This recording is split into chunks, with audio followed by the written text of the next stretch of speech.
So Jesus died, resurrected, showed himself to his followers, and then he left. And all the followers are wondering, how are we going to live out this life of Jesus in reality? And the first main goal was to connect with the Spirit of God. But they also had another goal, and that goal was about all these followers started doing a magical thing. They started to live in community.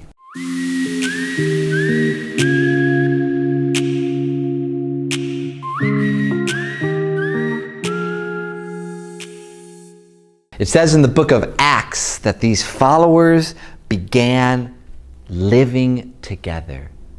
It says they began sharing everything they had. They sold their possessions and their property and gave their money to the poor, and they began to eat at the same table. And miracles would happen and people were healed, and everybody had enough food and shelter and money to survive. And their main goal as these first followers of Jesus were to be in relationship with one another and to be in relationship with God.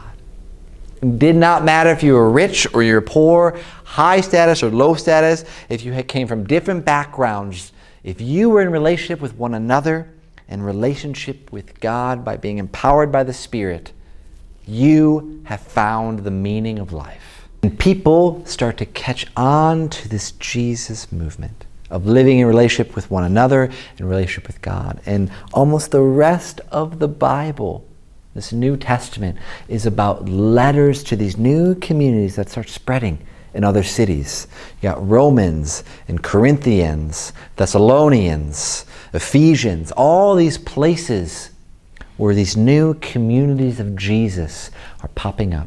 And they're writing letters of how to form their new life together. And these Jesus communities that began popping up in different places in the Middle East, generations go and they start going across the whole globe. And they exist today. And what we call these Jesus communities, we call them the church.